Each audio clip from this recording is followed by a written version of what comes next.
Hey, what's up, guys? What I'm going over tonight is the body cam from the Sonya Massey shooting that night, and we're going to take a little bit closer look at Sean Grayson as well. Here we go, guys.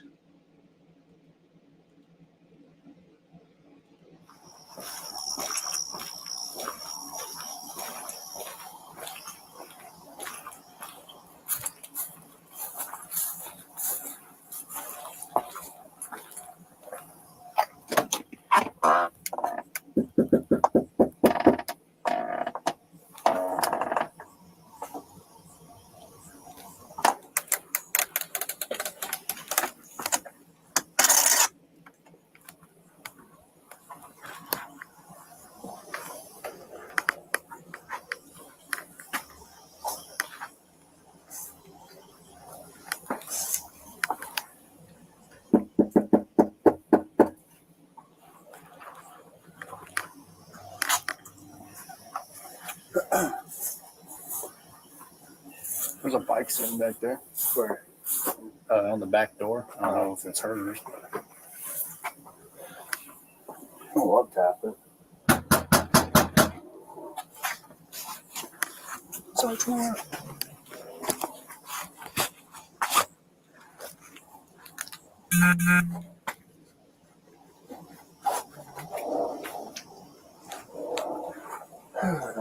Pretty nice to make contact with her because someone threw a brick to her. You want to try and call her 17 back here and let her know we're out front?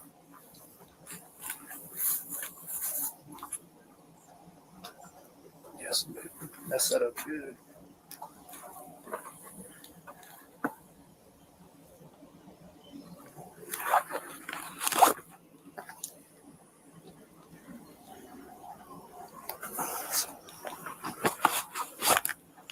I hear the phone ringing.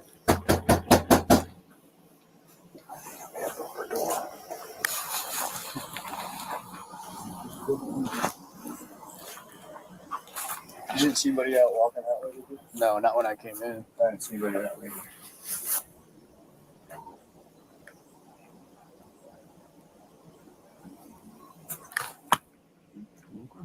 I hear her phone ringing and she's refusing to come to the door, so we're about to go tonight.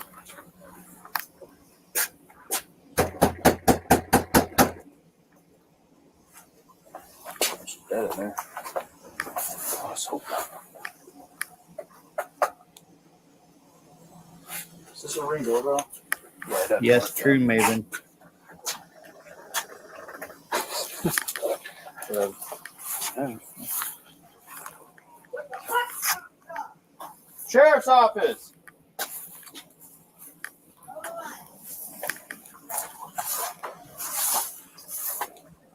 Two houses down, I think. Oh, no, it's right here. Put the drugs out.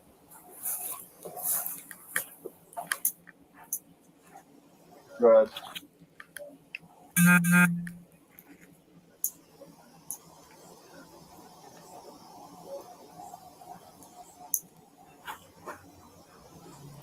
Yeah, your guess is as good as mine, Maven. She was yelling inside. She told us to hold on. You come in the door or not? All right. Hurry up. That's kind of rude.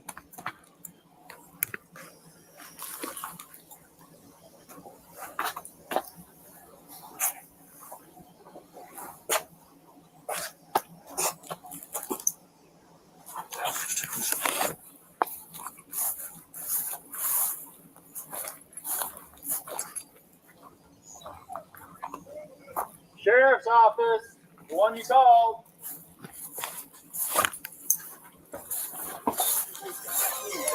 I'll have you down here, and I need you down here. Please don't hurt me, y'all. Oh, we heard you. You called us. Okay. So what'd you hear? Somebody outside my house, y'all. Please, Is this your car over here? please, God, please, God, please.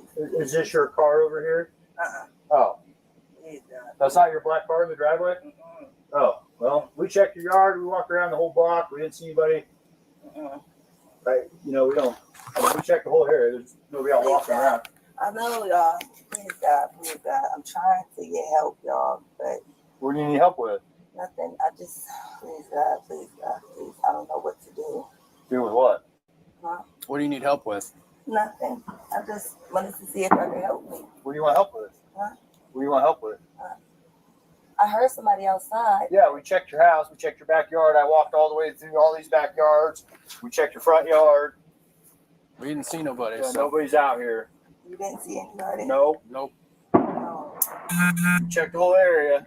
Okay. What took you so long to answer the door? Oh, I was trying to put on some clothes, sir. I'm sorry. I was trying to get. I got you. All right. Sorry. Is there anything else we can do for you? Huh? Is there anything else I can do for you? No, sir. Okay. Okay. All right. You doing all right mentally? Yes. Sure. My medicine and stuff. All right.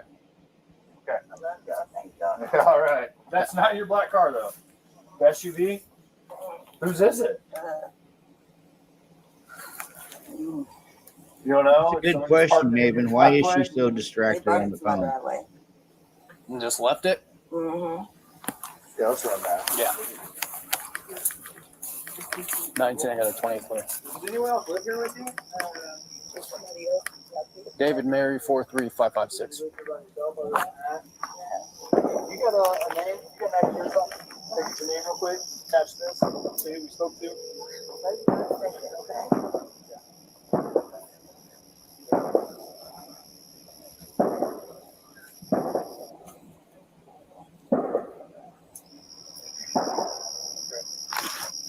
Is that gunshots I hear? Several.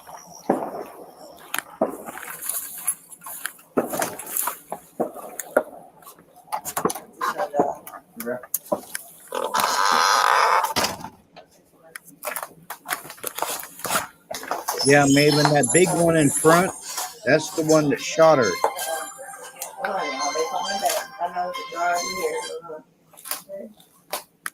Hello?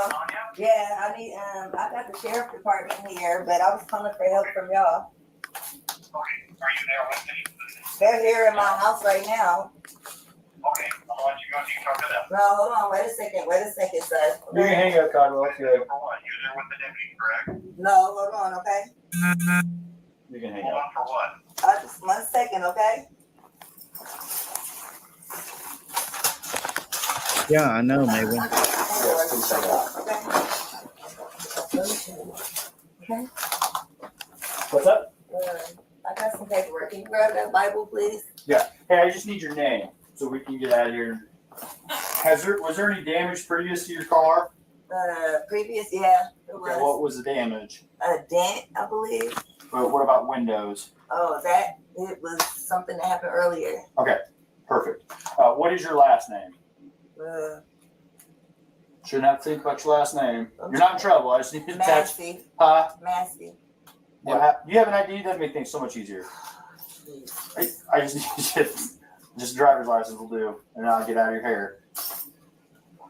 I want to show y'all my paperwork. I will What? get your paperwork. What paperwork? Okay. I got some paperwork. Well, just from- get your ID real Well, let's quick. get your so I ID can attach it. first, and then One task at a time here. Okay, let me Here, grab your ID for me. Okay. Your ID. One task at a time. So let's do an ID, and then you can dig around for your paperwork. I don't know. I don't know where my ID is. you sit in that stack right there, maybe. 1 second. Check on her. Let me get this. We don't need a fire while we're here. Right. Okay.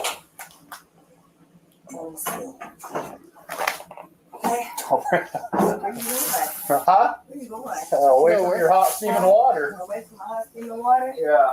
Oh, I would rebuke you in the name of Jesus. Huh? Rebuke you in the name You of better fucking not. I swear to God, I'll fucking shoot you right in your fucking face. Okay, I'm sorry. Drop the fucking pot! Drop the fucking pot! Drop the fucking pot! 19 shots fired. Shots fired! Shots fired! Drop the fucking pot!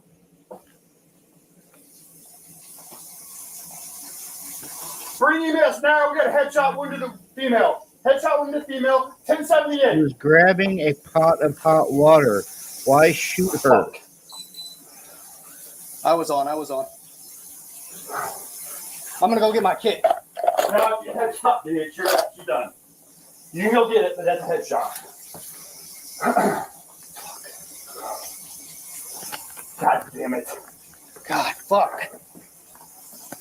Dude, I'm not taking fucking boiling water in the fucking head. And look, it fucking came right to our feet too. God damn it.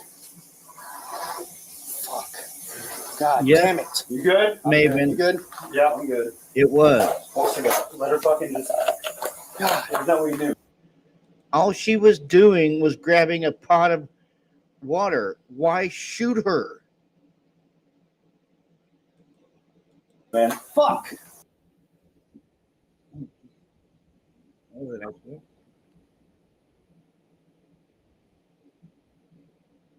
Fuck. Well, I mean, you know, what else do we do? I'm not taking hot boiling water to the fucking face, and it already reached us.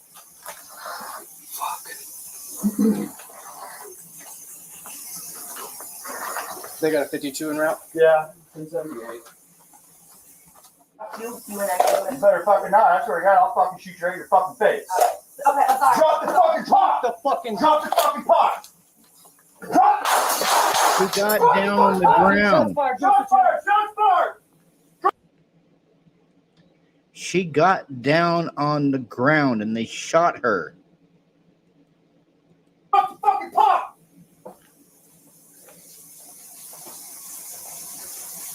Bring EMS now. We got a headshot wound to the female. Headshot wound to the female. 1078. Fuck. I was on. I'm gonna go get my kit. No, headshot, dude.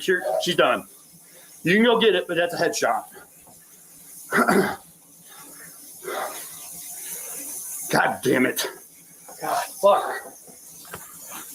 Dude, I'm not taking fucking boiling water to the fucking head. And look, it fucking came right to our feet, too.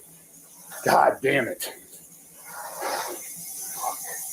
God damn it. You good? I'm good. You good? Yeah, I'm good. Holstered up. Let her fucking just. There's nothing we can do, man. Fuck.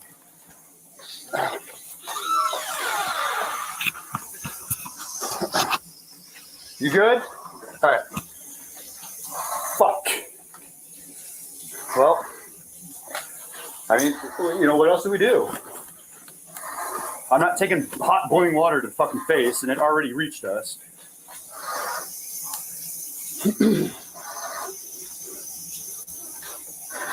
They got a 52 en route? Yeah.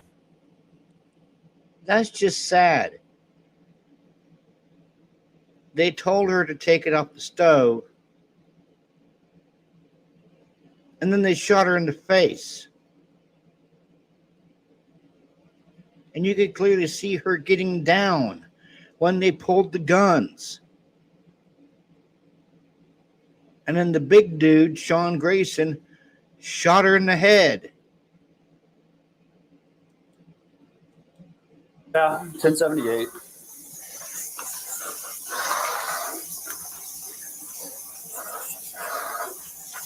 They're 18. She's still breathing, but she's losing a lot of blood from the head.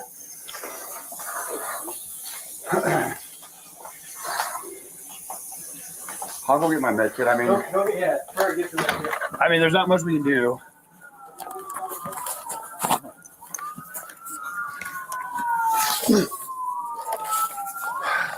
Fuck.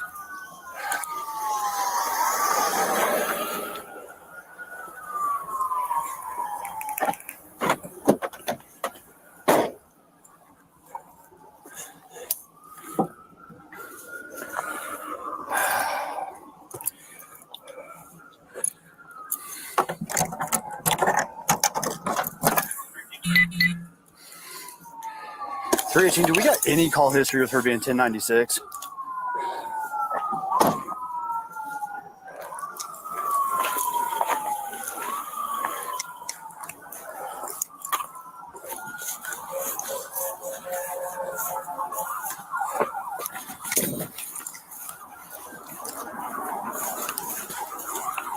I would explain why. Negative.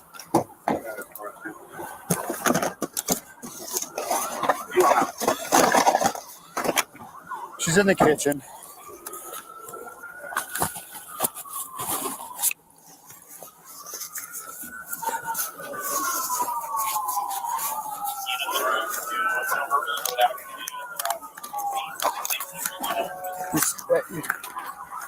Just Sergeant, who, no. Let's just chill out here. Just Sarge right now. Are you guys secure? Yeah, we're secure. Back covered. No, it's just her in the house. She's 1096.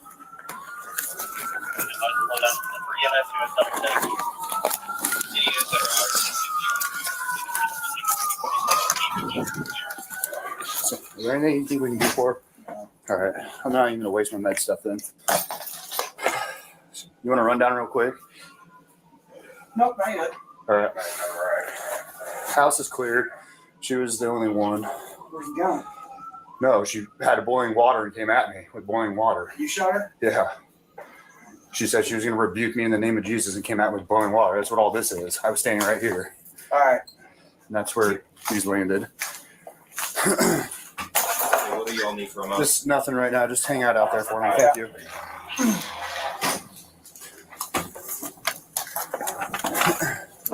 I need Grayson to leave them around the place that house if you guys can. But other than that, that's I think it. Anything else suspect? Me. Oh, I didn't know what happened.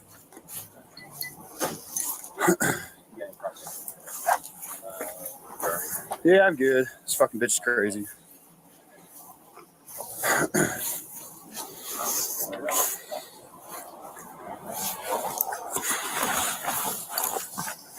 Who's got tape? I think I got to roll. They got something coming up.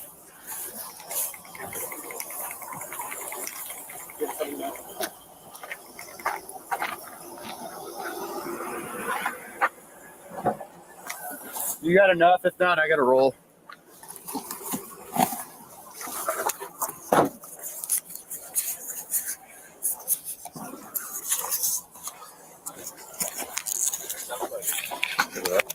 Yeah, I'm running across the front here. Where do you want it? I just around the house. Yes, I'm going inside. Okay.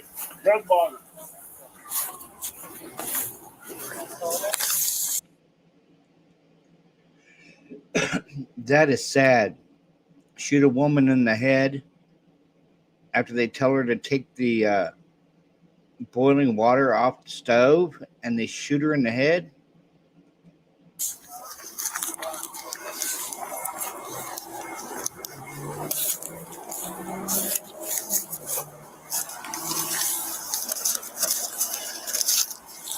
That's good.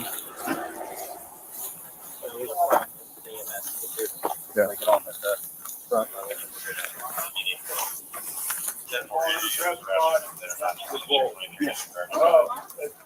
Final proof blood pressure cup.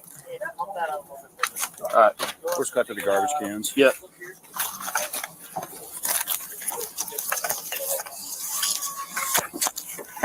Send it out.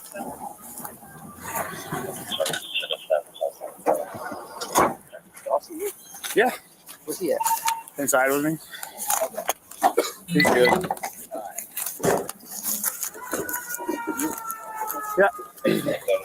That's my fault, man. I didn't know. It was No, dude, it's good. It fucking happened so goddamn quick that we didn't have time to fucking call shit out that it was me. And Yeah, that's what I was Good trying to shit. figure out. Make sure we need to look for someone. no, we're good.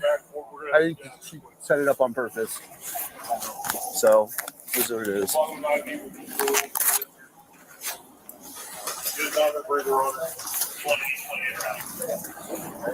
He said don't go in. I have fucking choice. Try not to move that bag. We'll take her out on a backboard so you don't have to move that.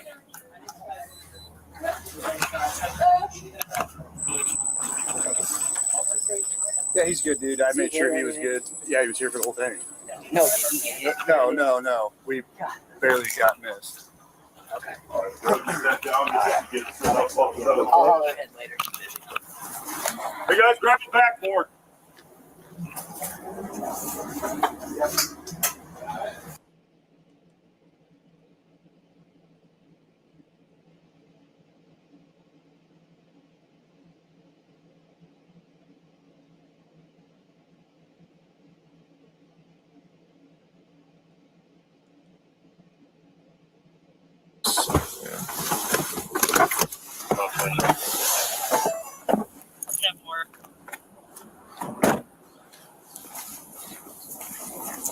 How you doing, ma'am? What's your name? What's your name? I'm sorry. Here. Derry? Here. Okay. No. Here. I know. And are you Sonya? Yeah, I know. Y'all, please. How you doing What's going on? I just want my stuff. They won't give it to me. Do you live here? No. Okay. Have you been staying here? Yes. Okay.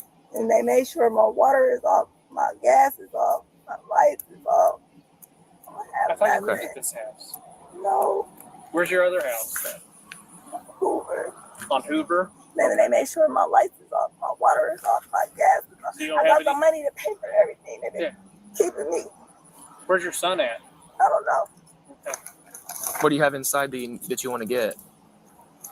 My clothes and stuff, y'all. Okay. Just some clothes? Y'all the angels. And, Look at it. And who's inside now? Look at it. Look at it. Look at it. Okay. I'm not lying. Okay. Look at it. Look at it. Okay. So you have clothes inside, right? Do you have somewhere else to go?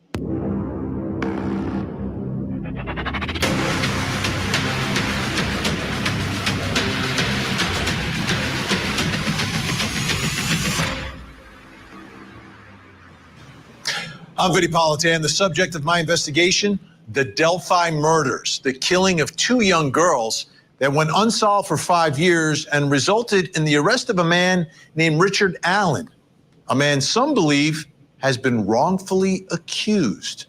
Here's the story.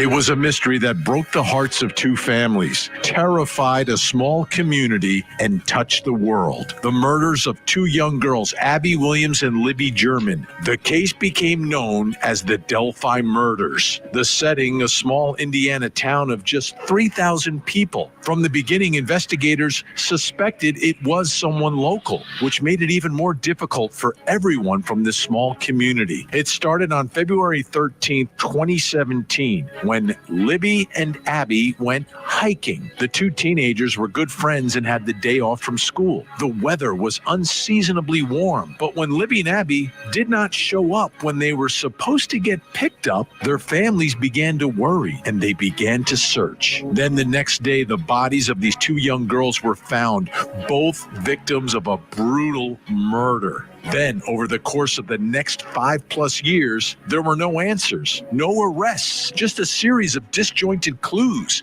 like two sketches that looked nothing alike, a video of the suspected killer, and a short audio recording of his voice.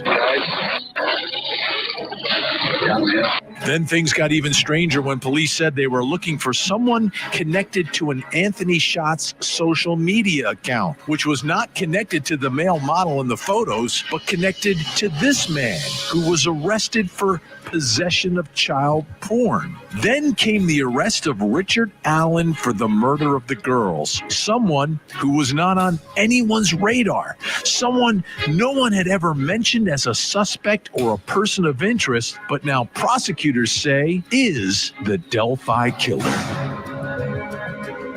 This arrest was absolutely jaw-dropping and shocking. No one was necessarily expecting it. No one knew who this guy was. I want you to take a look and a listen as I read from the probable cause affidavit, which is the basis for the arrest of Richard Allen.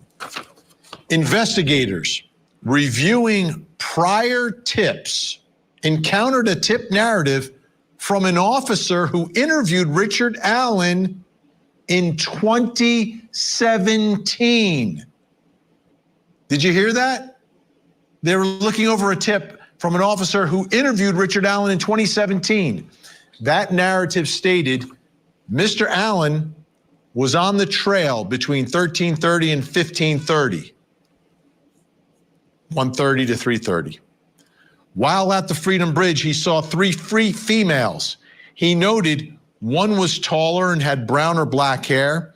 He did not remember the description, nor did he speak with them. He walked from the Freedom Bridge to the High Bridge. He did not see anybody, although he stated he was watching a stock ticker on his phone as he walked.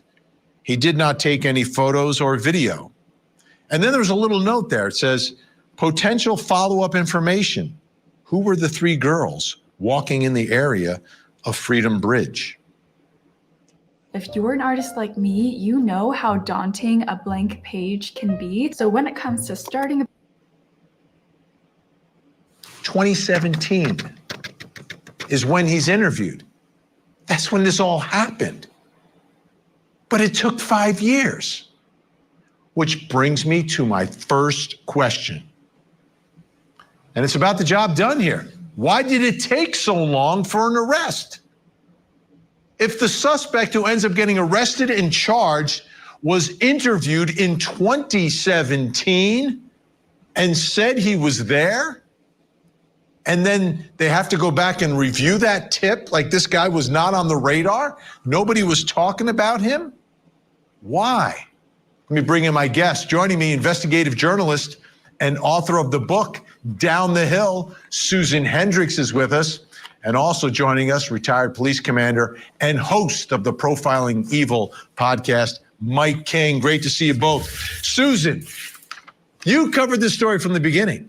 Like this guy not on the radar, but he's in a report taken down by an officer. He's a man. He's a man who was there at the time, and they're more concerned about the 3 girls? I know.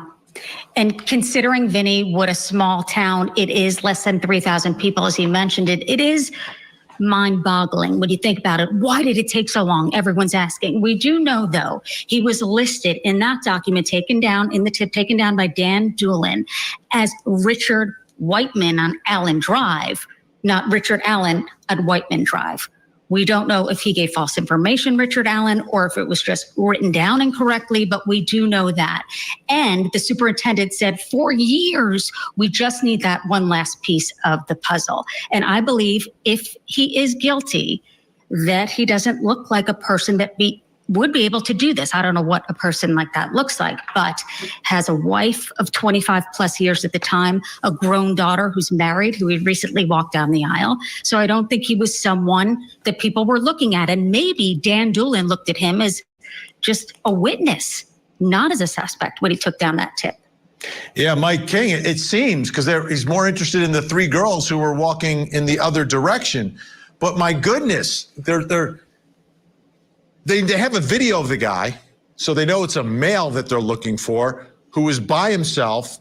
This guy is a male. He said he was by himself, that he was there that day, and you take down the statement and then you forget about it for 5 years? Like, I understand the Scrivener's error that may have existed there in messing up the last name with the address, et cetera. But they were able to figure it out 5 years ago when they looked at the tip again. This isn't just a tip. This is a lead, Mike. Yeah, Vinny, it's a little bit disturbing when you think about it from that perspective. And I guess what I find myself doing is trying to give law enforcement the benefit of the doubt that maybe this officer did take the name down wrong, that this thing got cataloged when the leads were coming in. They had hundreds of leads that they're dealing. Oh, you think that was wrong? How can you miswrite somebody's name down? With, and that somehow this gets lost in the mix. What really is troubling, and the part that I join the rest of us in scratching our head on, is that he looks like the guy in the video that they have. He says, I'm on the trail. He is coming forward and saying, hey, I saw 3 girls. So he's specific about certain pieces of information, but not about other pieces of information. He openly admits he has clothes that are similar.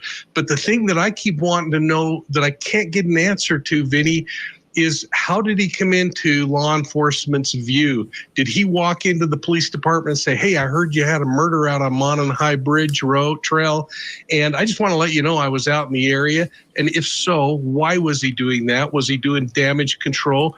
or was he really a concerned citizen that's saying, hey, I didn't see anything out there? So I think there's a lot more to this tale than we're getting right now with just this tip and lead. But then once it ends up in the Bureau's hands, whether it's filed into their records management system called Sentinel, and then that tip is extracted later, or whether it just is completely forgotten and is sitting on a yellow notepad somewhere, it takes them that 5 years to go back with a fresh set of eyes and start looking at the case and saying, holy cow, here's a guy who says he was down there on the trail and we haven't interviewed him yet. Like, I was there. Like, how many people were there that day? Not that many. Like, he said he was there. And just to put this in some perspective, I want to show you some of the press conferences and leads through the years going back to like 2017 up to 2021. Take a look. At Vistaprint, we print signs so people can see your brand up close. But we also print signs so that people can see your business here. See it. Basically, we have identified the bodies of the two females that were found out yesterday. The bodies have been positively identified as Abigail J. Williams, 13 of the Delphi area, and Liberty Rose Lynn German, 14 of the Delphi area. We have nobody in custody at this time. Like what's going on in Delphi, just like what's going on in Idaho. You know, the house is demolished. It's gone. And then we have the change of venue. And I think it's convenient that the change of venue is granted now that the house is gone.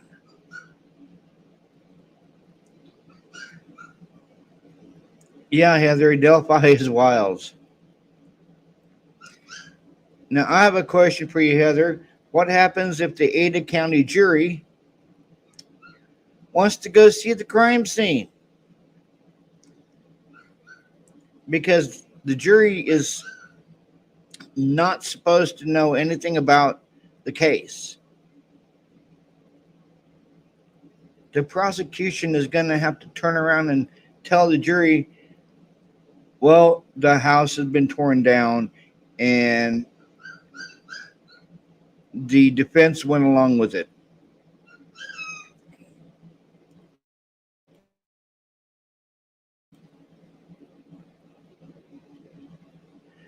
And the jury could just very well do that. Ask the prosecution, they want to see the house.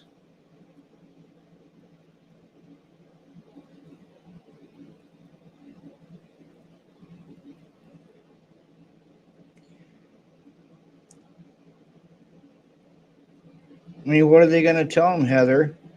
But we do have some Faro 3D laser scanning. And here, put some VR goggles on. And you can walk right into the crime scene and see where the victims were found.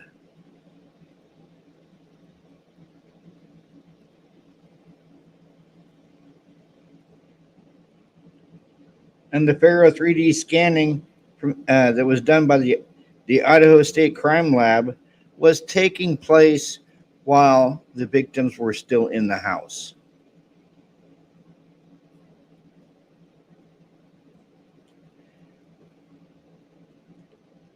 Now, will they use both the prosecution 3D scanning and the defense's? Because the defense went in there and 3D scanned after the bodies were removed and the crime scene was altered.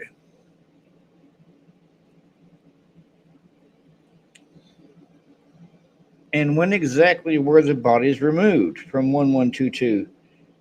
Because there was no news footage of the medical examiner / morgue team taking out the bodies.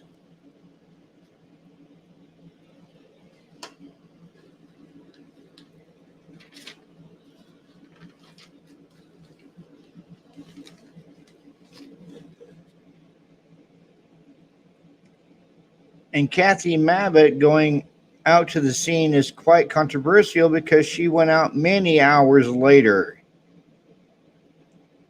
I don't know why she went out many hours later, but what she has said in interviews is fair game at the trial.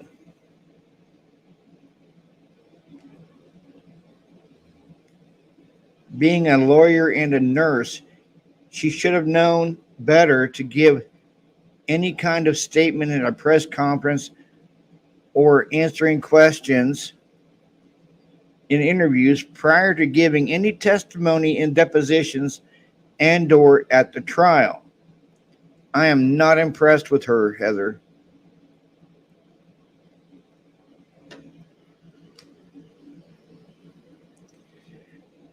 You know, just like when Chief Fry pulled up with the U-Haul to remove the victim's personal belongings from the home, and no doubt at the request of the families. Ann Taylor is going to have a field day with that at the trial.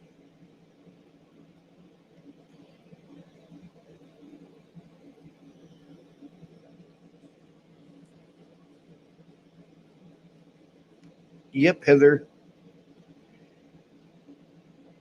Now, see, the way I look at things, when the yellow crime scene tape is up, nothing should be removed from the house. Is there ever a time a family dictates how a forensic investigation gets conducted?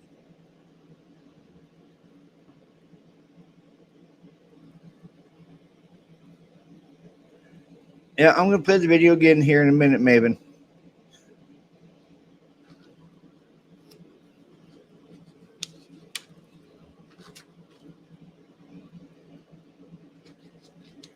And if you think about it, Heather, they went back in the home after they were removing stuff out of the home at the request of the victims' families.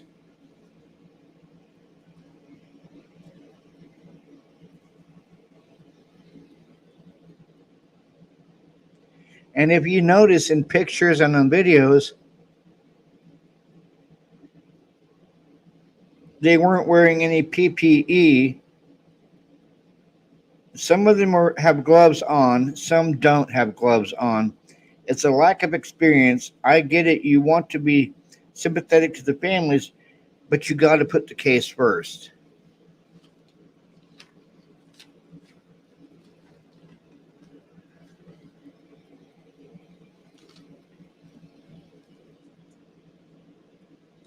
It makes you think what was in the boxes of personal belongings that was being moved out of the house and what was in the suitcases.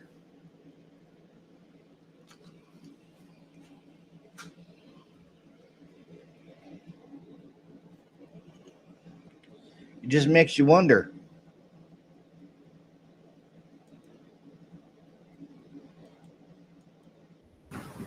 So as far as I'm concerned, yes, there is somebody out there that did this horrendous crime, and we're going to track him down.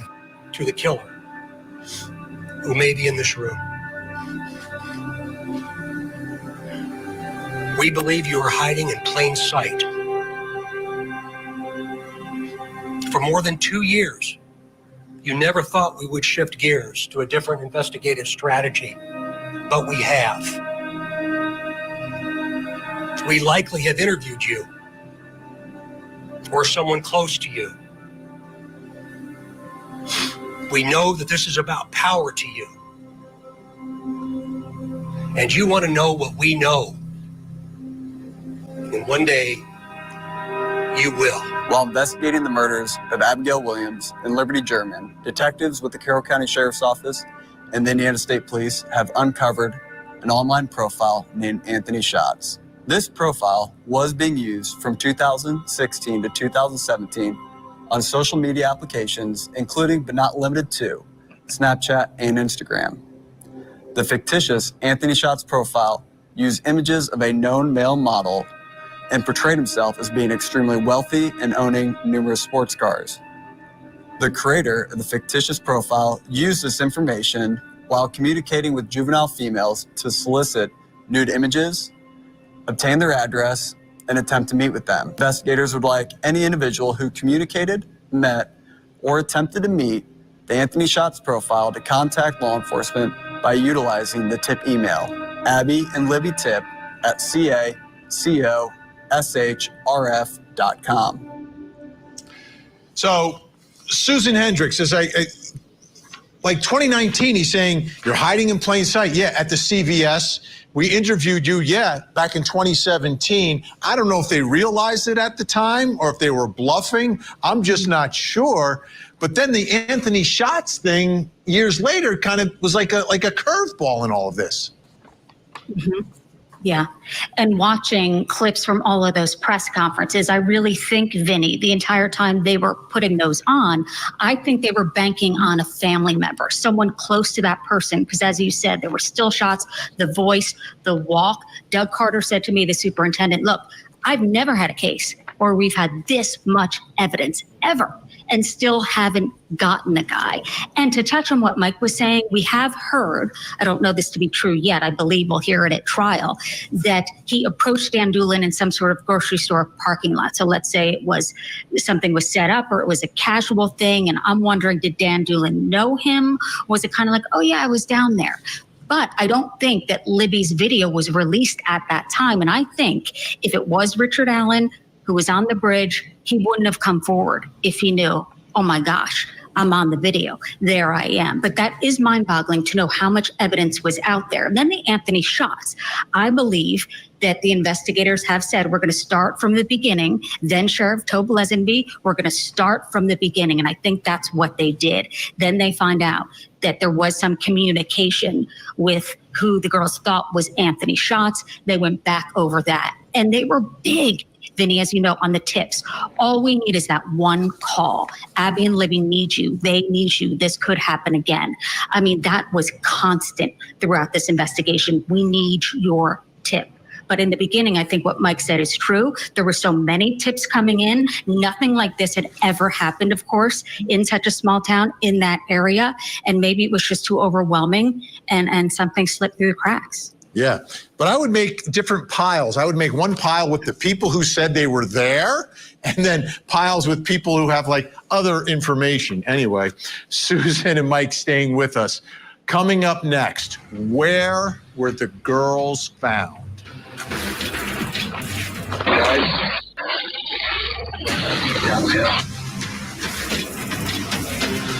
Matriarch of the Adelson family gets arrested. Terrible.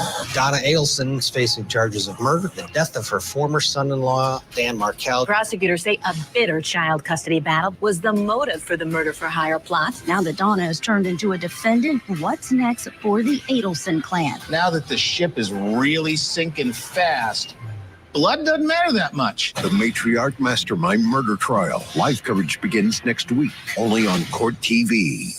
Act. The two girls were reported missing on Monday, February 13th. The bodies were discovered about 12:15 on the 14th in the woods just east of town here by volunteers that helped in the search of the children after they were reported missing to the Carroll County Sheriff's Department. Family has been notified.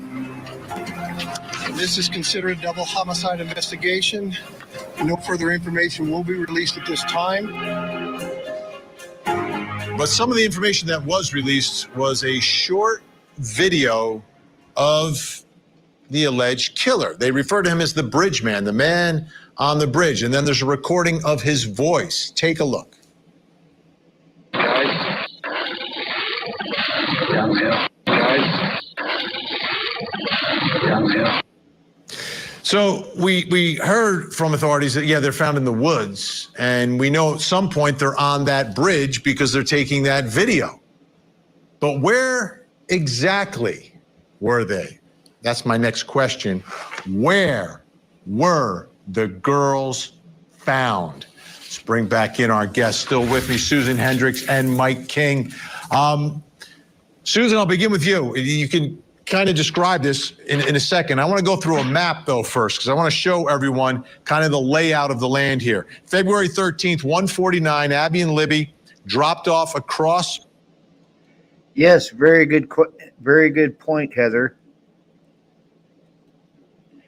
Wouldn't it be wild to find out that's not even the guy talking and the voice was added to the video? Yes, that would be very That's a very good point.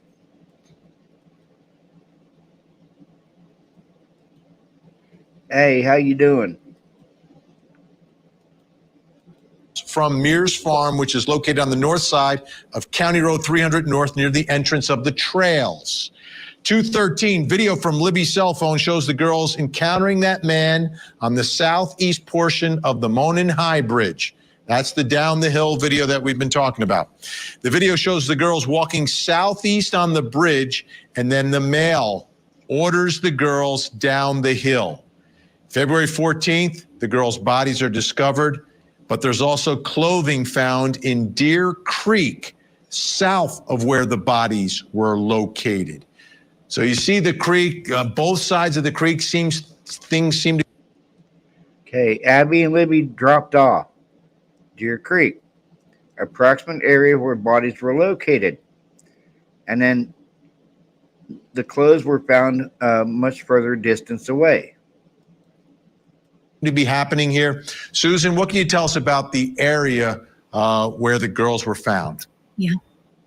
Yeah, well, the girls were missing, as you stated, Vinny, on the 13th. And officially, that search was called off later in the evening because when you're in that area, you realize how dense it is and how dangerous it could possibly be. So it was officially called off by law enforcement. But of course, everyone in the town, so many people remained that I remember Becky telling me, Libby's grandmother, that it just looked like this orange glow because everyone had flashlights and stayed out there. But it was difficult to navigate and difficult to find your way. But they kept on searching through the night until the next morning. And the girls were discovered a little before noon, I believe, that next day on the north side across the creek, because you hear the man on the bridge say in that audio that Libby was able to record, girls down the hill. And of course, as you stated, some clothing was found as well.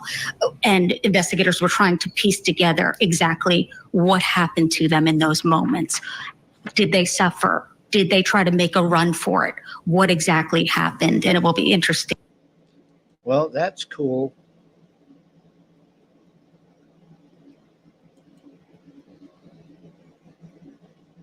I pulled out my signs, symbols, and ritual books. I haven't been able to 100% narrow it down, but I've definitely made progress.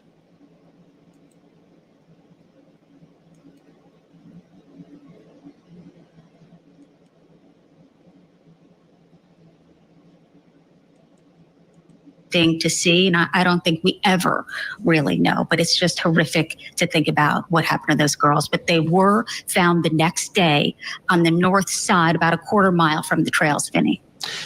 Mike King, as we went through and trying to track where they were, crossing the creek, one man, two victims.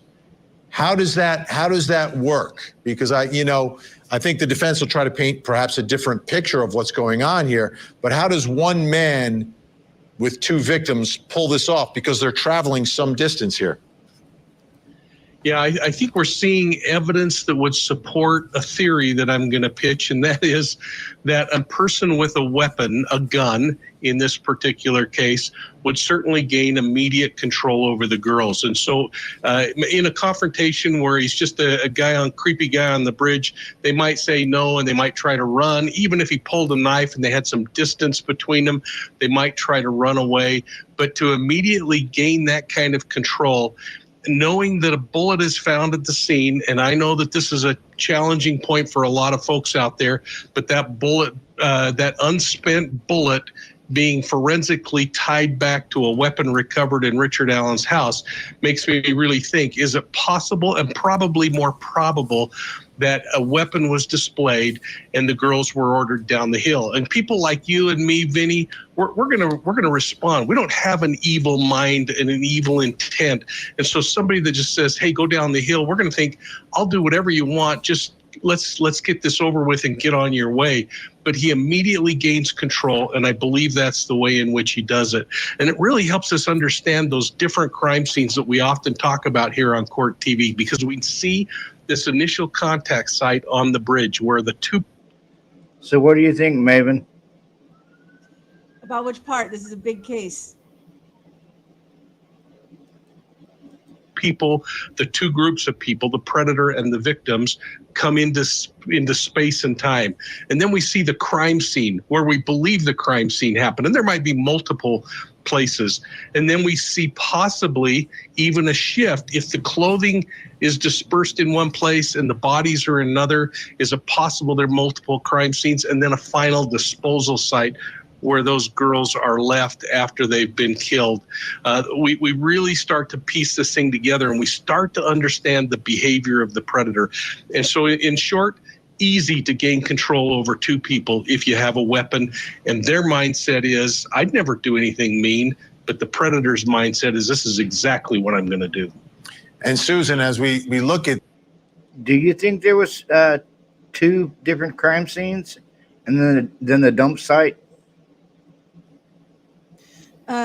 Yes, I do, because I don't think there was enough blood that was there. I don't think they were killed. There was no blood on their clothes. How do you do this and not get blood on the clothes? Yeah, well, plus they also found some clothes like further down the creek.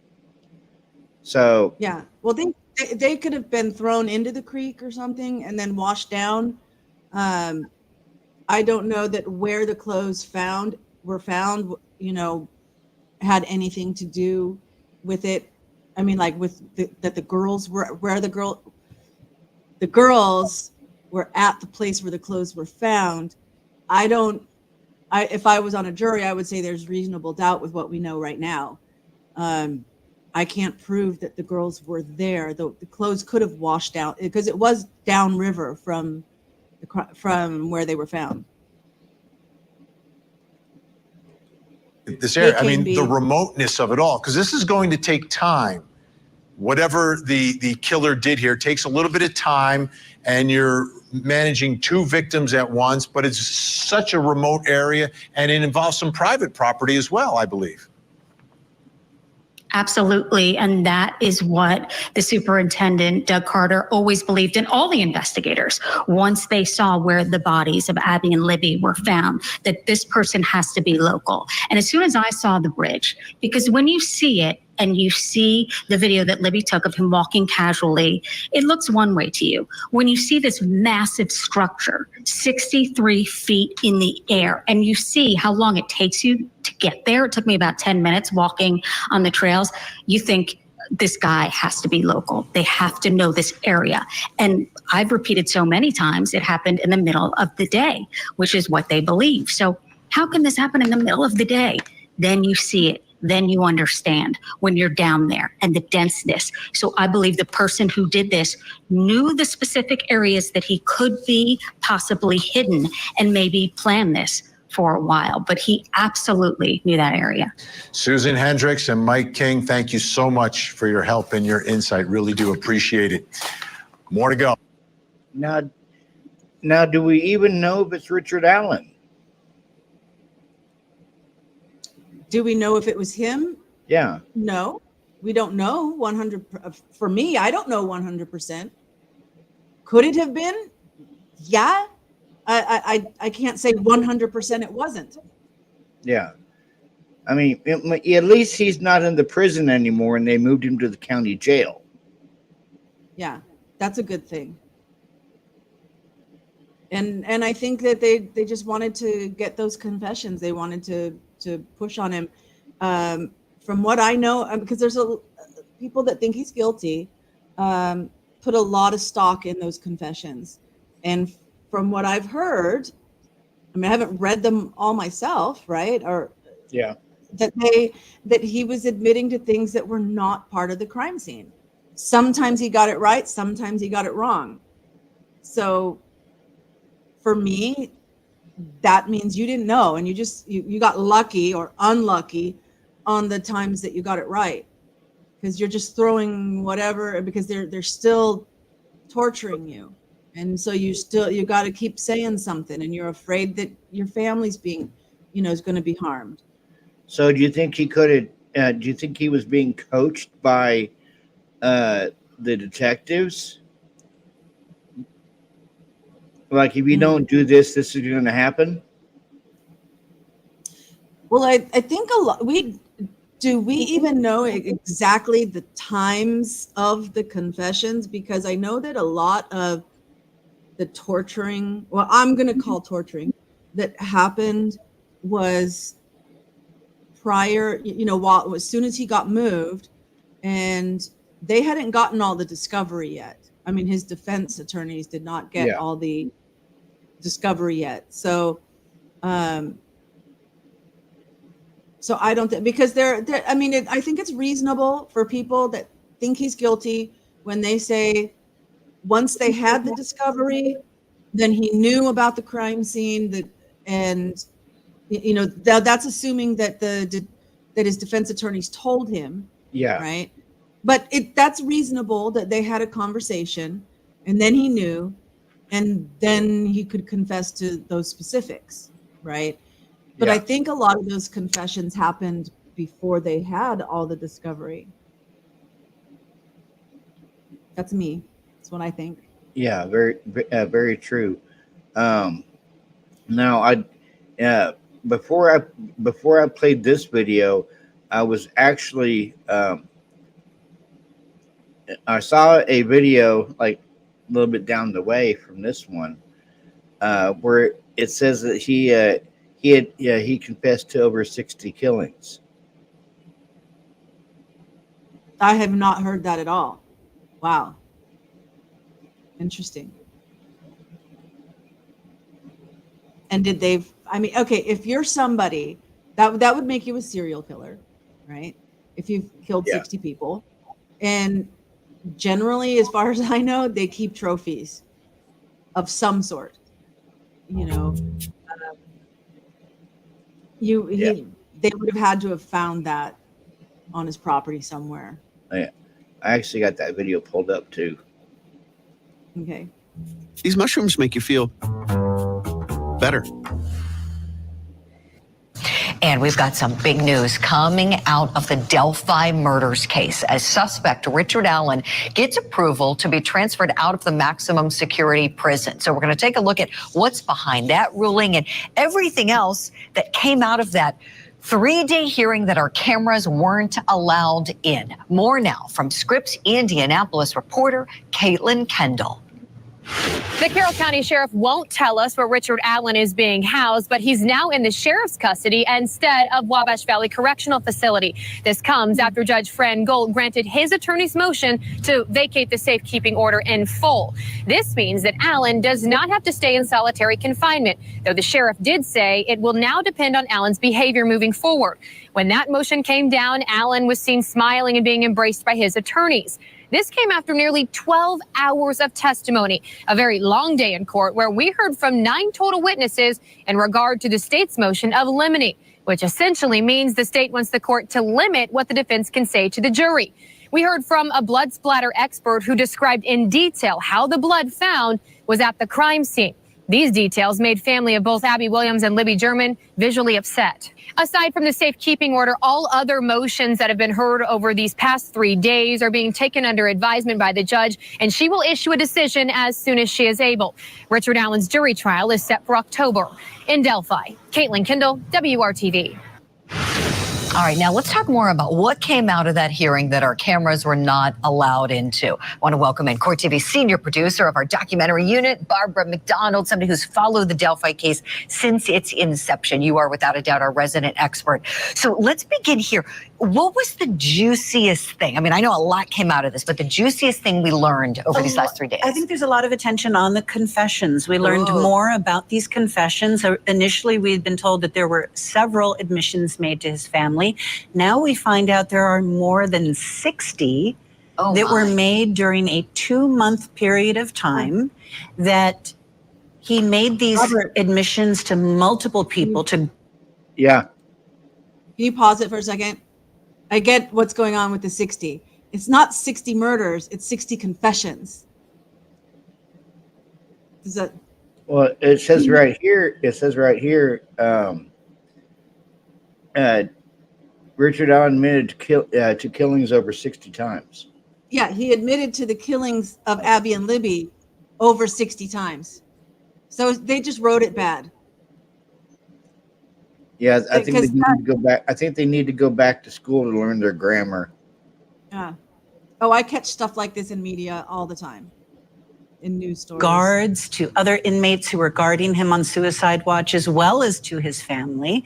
Wow. And that some of those confessions, at least, contained information only the killer would know, according to the state. And he made these confessions not only verbally to these people, but also in writing.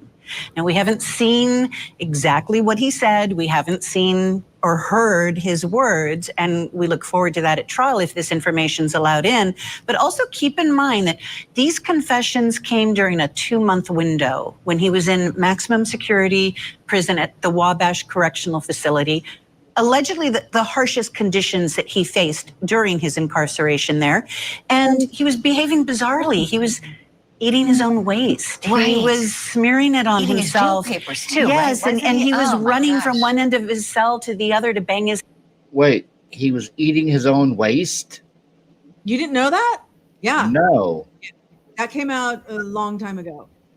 Yes. That's so. gross. I mean, he had a psychotic break. I mean, you can't fake. Like I'm going to pretend like I'm insane, and eat. Yeah, no. You have to be really crazy to do that.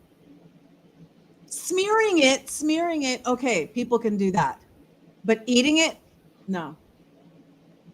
Yuck.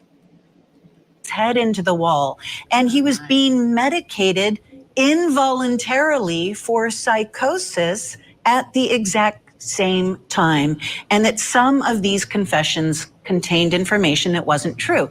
Like in one of them, allegedly, he said that he molested both girls and then shot them. They were not molested and they were not shot, according to the investigation and the autopsy reports and all of that. So the defense doesn't want all of these in. Sure. Even the prosecution wants to limit some of these. So we don't know how much of this information is actually going to make it in front of the jury. Something else that came out during this is that the psychologist who was treating him at that facility during this 2-month window, when he's being psychotic and making these admissions, joined some of the Facebook groups online at the time and was perhaps participating in discussions about him and his mental health. And so there's a lot there with these confessions that we don't know yet how many of these will make it into the trial and whether or not this psychologist who was treating him could be impeached with some of this other information that's coming out about her. Oh my gosh, Barbara, that is incredibly unprofessional, as you know. It's stunning, actually. It's really stunning. It's a violation of HIPAA and a whole bunch of other things. And then not to mention, this has already been a case that has been so difficult to prosecute. It took almost 6 years for us to even make this arrest. And then to perhaps in some way cause a problem by behaving that way. This is terrible. I know there were several other things, but let's hit the biggies. In terms of other big things that came out of it, I understand the prosecution has wanted certain words kept out of the trial. Where are we with that? The judge has not ruled on that yet. But yes, they are saying that we want certain words like Odinism, the names of the men that the defense has identified in filings as being these potential Odinist suspects. Their names they don't want mentioned. Kegan Kline, who was the guy behind the Catfish account that they were looking at before they arrested Richard Allen, and Ron Logan, who was one of the first people they looked at because he was the property owner where the bodies were found, and he lied about where he was and got other people to lie on his behalf about all of that. And so they don't want any of this to come in. And what they're saying to the defense is, if you can prove that it was somebody else, then come to this hearing and prove that. And if you can't prove that, you shouldn't be able to talk about them at the trial. So we don't know what the judge is going to decide on any of that. Right. So basically there's no concession from the state that, oh, we think we got the wrong guy, right? They are adamant. No, they're saying, and even though when he was arrested, they said there could be other people arrested for this crime. Now, apparently in this hearing, they said, no, it's one person It's him, and we're putting all our cards on the table for him. It's not anybody else. They say that these other Odinists, that they were able to not prove that they could have been in Delphi during the critical time period. We know that Richard Allen admitted to law enforcement that he was on the trails that day around the time the girls were there. So that's a problem. There was also some new information that came out that apparently in one of his confessions, he said that he used a box cutter to commit the crimes. They were killed with a knife of some sort. And he said it was his CVS issued box cutter, which apparently CVS issues these sort of disposable box cutters to people, and that's what he used. We don't have any information that says that was the murder weapon. We don't have any information that they found the box cutter and were able to tie that to him. So perhaps that will come out at trial. But another big thing that came out was talking about the sort of ritualistic nature of this crime scene, right? There was a woman who came in and testified that, yes, this fit all the criteria for a ritualistic crime scene. But so it fits all the criteria for ritualistic for like Odinist.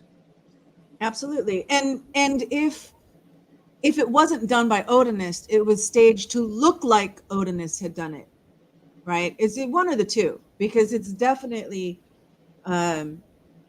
I think, I mean, I haven't seen the crime scene photos. You guys are talking about how horrible they would be in the chat and everything.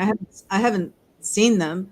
But I believe from everything that it does. And I mean, enough that they did reach out to the professor, and the professor said yes. You know, he can't say that Odinist did it, but it is definitely made to look like runes.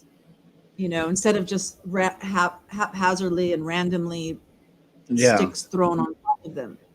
I mean, well, just by looking at Richard Allen, he, I'm not knocking the guy, but he doesn't look that smart to pull something like that off. He looks like just a regular blue collar guy. Yeah. Yeah.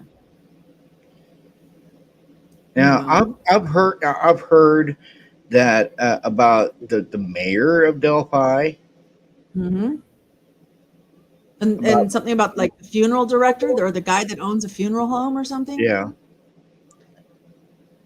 Because if you noticed that first sketch when it came out, it looked like the mayor, and then all of a sudden they came out with that new sketch that didn't look like the mayor. Mm-hmm, mm-hmm. This is true.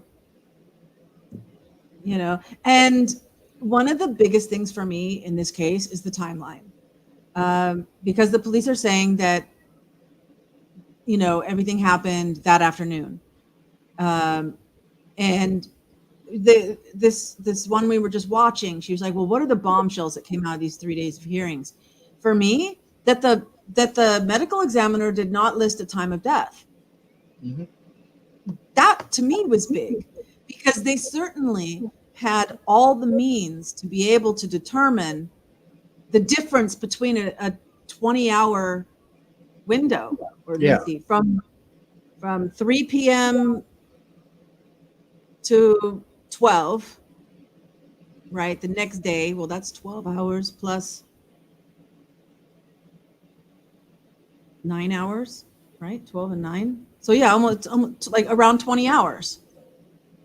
Well, okay, but if they were, say, killed around 3, okay, so a 12-hour, the difference between 12 hours, right? Whether they were killed in the afternoon or whether, say, 3 in the afternoon or 3 in the morning. Yeah. Right? So a difference between 12 hours. Finding the girls in less than 24 hours, right? They have so many different things. Not just, I mean, the body temperature, obviously, everybody knows about that one. Also, they can take vitreous fluid from the eye. I mean, there are, because I had investigated that to find out how many different, and the list is like amazing of how many ways they have now. So definitely they could have made a differentiation. Could they have pinpointed it down to minutes? No. Could they pinpoint it down to the hour? Maybe not. Could they say the difference between 12 hours? Yes. they could, you know. I mean, so you're going just like with the coroner Kathy Mabbitt there in Idaho. Mhm. She arrived at the crime scene like late evening, like around 5 o'clock in the evening. But when she did this interview, the interviewer asked her, does she know when the time of death was? And the interviewer said, was it a few hours? Was it a day? And Kathy Mabbitt says, no, I don't know when the time of death was. Yeah. I mean, I'm sorry to say it, but she's pretty useless. You know, you have people who are medical examiners, and then you have people that sign death certificates, and that's all she does. It's an elected position. She was elected to sign death certificates. Yeah, because I mean, what I don't understand is if she's the medical examiner, that would make her the coroner, right? Or just the medical examiner. They can be two different things. Sometimes a coroner is the medical examiner, but in a lot of places, the sheriff is the coroner, which is a total like conflict of interest. But there's a lot of places that have that in different states. So, and in this case, the medical examiner, the person who, performed the autopsy and all of that, was in Washington State, right? Yeah, that it was would in be Spokane. Yeah.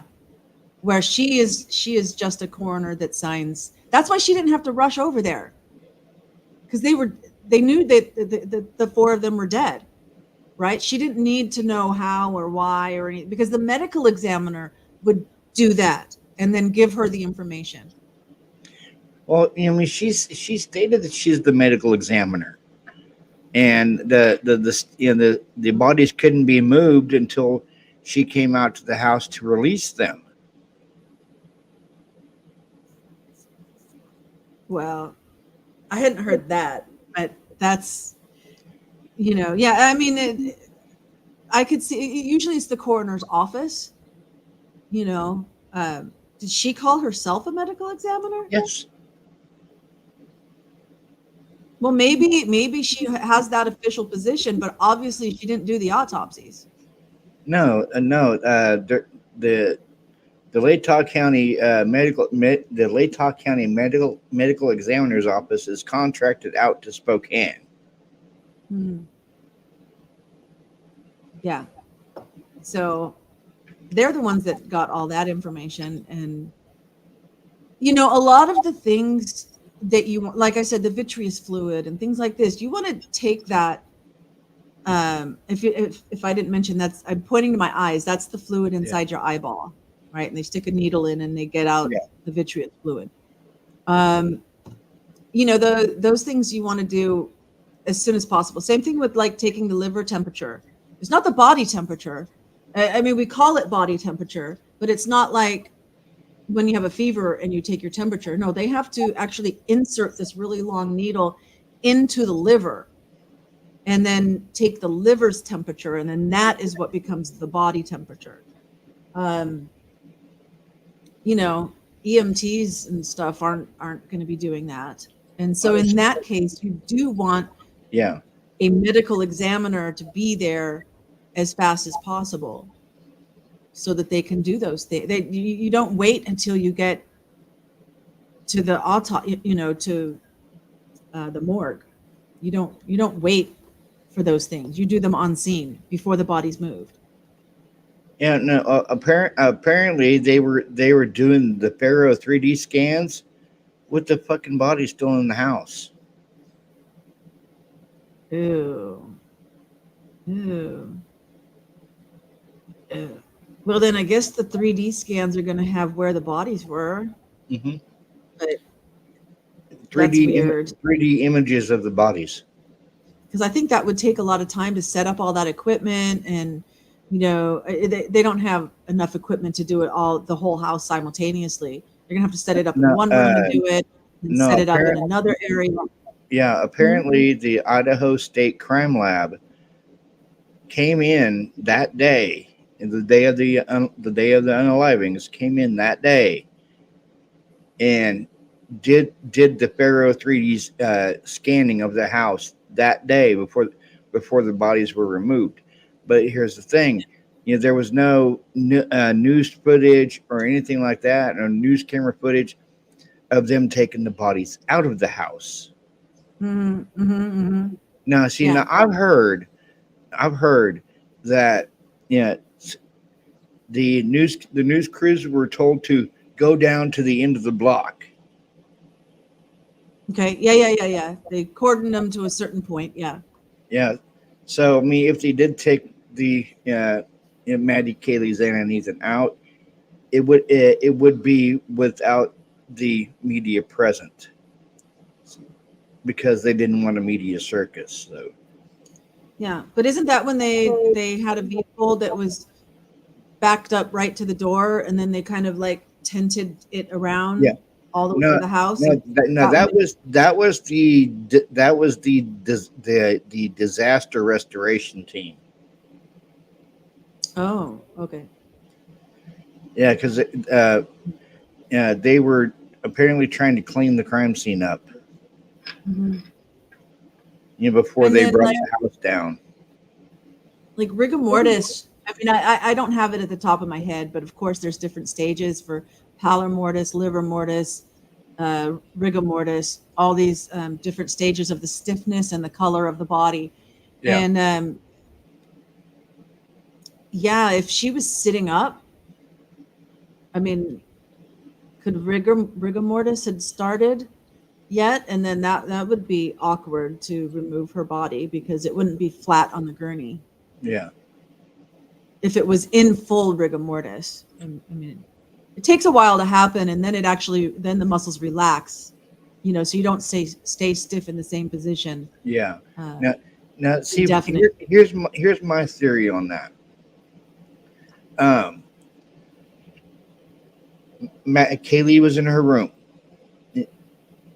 because I keep thinking this to myself. How can one person handle 6 people all at once? Because this person don't know if they're asleep or awake, or we've heard from Kathleen Mabbitt that they were all asleep, but we've also heard that Xana was up on TikTok. She had to DoorDash that night.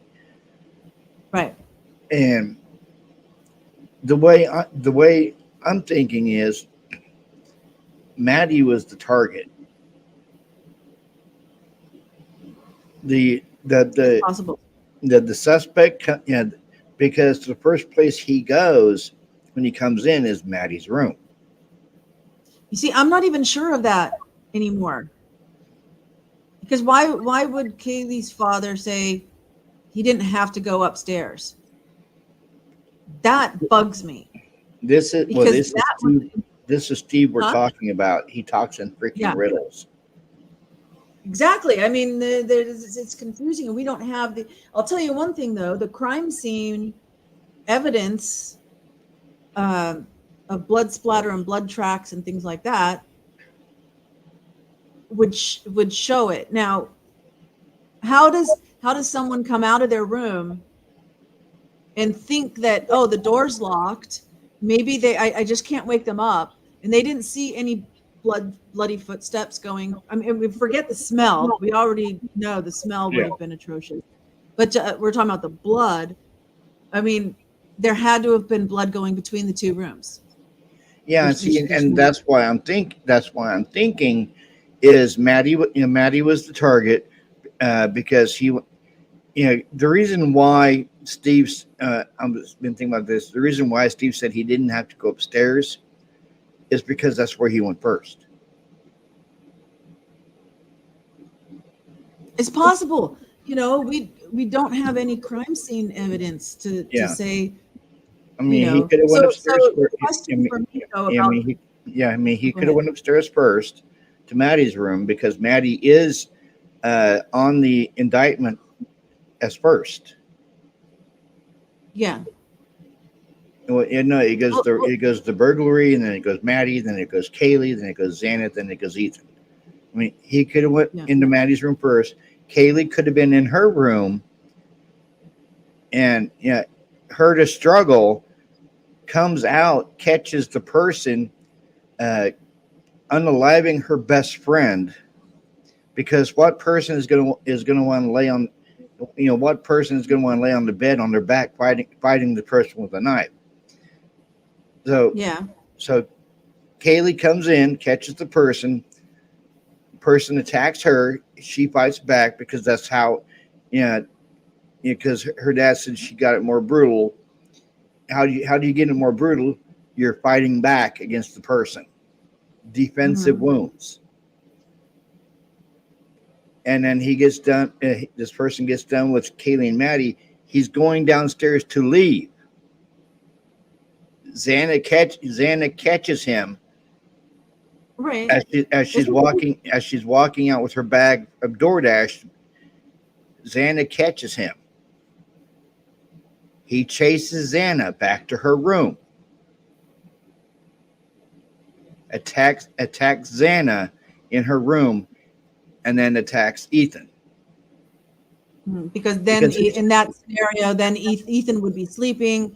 He gets woke up as she's being killed, and then and then the killer would proceed to take care of Ethan in that scenario. Yeah, in that scenario, because I mean, if you look at it, this person came in the house. He didn't check any other doors in the house. He didn't check Dylan's. He didn't check Xana's. He went straight upstairs to Maddie's room. Mm-hmm. I mean, it's possible. For me, it's also possible that they went into Ethan and Xana's room first, did whatever they did there. Then the girls are hearing something, so they're making all the phone calls, trying to get help. Why they wouldn't just call 911 instead, but they're hearing something, they're not sure what it is. And then he, for whatever reason, he goes upstairs and then takes care of that. So they hear something, so they get together in the room because they hear something, and they're trying to get help. And then why is Murphy in the other? See, Murphy, I think we've talked about it before. I think there's a lot. Yeah, Murphy had no blood on him at all, so he was locked in the bedroom. Right, but did he have a water bowl, and did he have food? Was there poop or not poop? For if he had been locked up in that room the whole time, he would have to relieve himself. Yeah, and well, according to Christy Gonzalez, Kaylee, the only reason why Kaylee went back to the house was to show Maddie her new Range Rover. Right. But she was telling her mom she was reluctant to go back to the house that weekend. Mm-hmm. Mm-hmm. But she'd promised Maddie that she would show her Range Rover. So that's the only reason why she went back, was to show Maddie her Range Rover, because she was leaving for Austin, Texas on Monday. Right. And I believe that, it's been said at least that Dylan was trying to convince her to come down to attend the party as well. So, of course, how much do we believe anything that comes out of Dylan's mouth? I don't know that she said that. Other people, I don't know who said that. Yeah. I saw a TikTok video 2 days ago, and it was Dylan and Bethany in a hotel in Las Vegas, in the lobby. And so you saw it 2 days ago, and when was it supposed to have been taken? About 8 days ago, and it was them and a couple of their friends. They're in Las Vegas at a hotel. Okay. Because Bethany moved to Las Vegas, right? So Reno. That's where she's been. She moved to Reno. Okay. Well, she moved to Nevada. Yeah.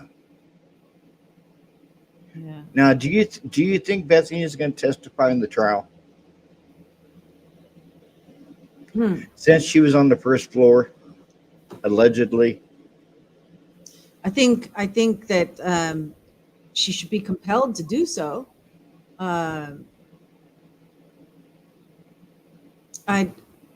she could make all the excuses that she wants. She was there, you know, and I would think a jury needs to know what she heard, what she, you know, what she did during that time from her, so they can judge by looking at her whether they believe her or not, you know, how much weight that they want to give to that testimony is, I think, the legal term, you know, but it's hard to do that unless the person is sitting there in the courtroom, you know. Yeah, and that's, you Or- know, what I heard is that for the, you know, if they do testify, if Dylan and Bethany does testify, they're going to clear the courtroom out and they're going to turn the cameras off. Interesting. But they would still have to know, they can't clear the courtroom out. They can't. Because a trial has to be public. It's for the public. Now Yeah. they can limit how the public has access, Yeah. but you cannot make all the public leave. No way. But that would have been with the old judge and stuff, right? That's not like the new No, movie. you know, the way they're talking is, if Dylan and Bethany testify, they're either going to mainly like clear the defendant out, I think, is what they were talking about, or limiting camera access while they're testifying. Yeah, that's normal. They did that in Karen Reed when the two kids that they were the niece and the nephew of John O'Keefe, when they testified, then the cameras were off, but everybody else was still there. A defendant has the right to hear what is being said against them. Okay, so the defendant has to be there. The defendant can't be made to leave, and it's supposed to be public. So you can limit the public, but you cannot, you know, expel the public completely. There's it would that would be unconstitutional if they tried to do that. Now, I And I have think- heard that this new judge is very, very strict. He's more strict than John Judge. Mhm. And I mean, we both heard, you know, the Gonzalez family response to the change of venue. Yeah, they're upset. They're disappointed. They're mad, and they accused John Judge of catering to the defense on what anything the defense wanted. Yeah, which we all know is ridiculous. Yeah. Yeah. Yeah. I think he catered more to Bill Thompson than he did to Ann Taylor. I think so too, and overall, for sure. You know. Yeah, and I they think were happy that the judge was gone. Yeah. But see, when now here's the thing though, with Ada County, Sorry. There's not an earthquake. That's my cat. This one. see, here's the thing with Ada County though. Ada County is a lot less mob mentality like Latah County was. Yeah. Because they don't have a dog in the race, so to speak. Yeah. Which is a good thing.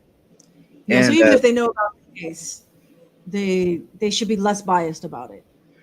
Yeah, Brian was flown to Ada County yesterday. He flown from the Moscow Pullman Airport down to Boise, so he is officially checked into the Boise County Jail. And I saw a new mugshot of him. He's growing a beard. Saw that, yeah. Looks But- fine. Yeah. See, what I would like to know is, because we both know Ann Taylor's trying to get the death penalty struck from the table. Mhm. That would mean he was, if the death penalty is thrown out, he would be looking at 4 consecutive life sentences without parole. Now, if that happens, if he is sentenced to life without parole, he doesn't have to stay in Idaho. I mean, if he has the death penalty, he would have to stay. But if he doesn't, if he has life in prison, he can request a transfer, or the state of Idaho, since he's a high-profile inmate, can actually transfer him to another state. I haven't really heard of that happening, but I don't know. I mean, it's possible. I mean, I know that prisoners can be transferred to different prisons within a state. That's for sure. You know, I'd never heard of a prisoner being transferred to a different state unless it was a federal case. You know. Now, we both But know you could how profile this case is. So he would be a marked man if he stayed in an Idaho prison. If he got life in prison without parole, he would be a marked man in the Idaho prison system because of how high profile the case is. And I think it's because it's so high profile, they would move him out of the state, like to Texas or Arizona. I mean, he could actually request to be moved closer to where his parents are. Mm-hmm. Well, this is definitely a topic for A.R. Hayes, Convict's Thoughts, because I would kind of think that based on like what I've heard him talk about too, that whenever a new prisoner comes in, the people as far as the inmate structure that's within the inmates, the hierarchy that's within the inmate population, that they for however they do it, they get access to the file on what the charges were and everything, and they kind of vet who this new person is coming in and where they're going to fit in the hierarchy. I mean, that's what it sounds kind of like it based on what you said. I could be wrong. No, I see him in Gen Pop right now in Ada County Jail. I mean, I don't know why anybody in Idaho, I mean, unless they were friends of the victims, why would they care? Why would they go all over the news? It's more than likely all over the media there, the news there. Yeah, but that might make him a hero to inmates. Yeah, true. You know, I mean, and as far as I know, they're only upset when you hurt children and snitches. you know, then they come after you. And they weren't children, and he hasn't snitched on anything. No. So it doesn't, to me, in my limited knowledge, I've never been in prison. I've known people that were in prison. I've written people that were and visited people in prison. I've never been in myself. So like I say, AR's better probably to talk on that subject. Yeah.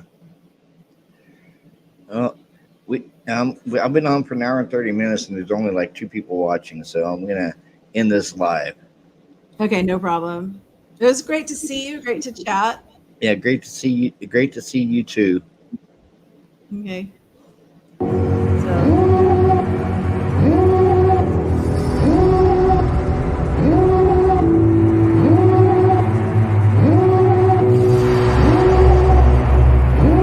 Devil in a red dress, call 911, I'm a killer. You know I hate to confess.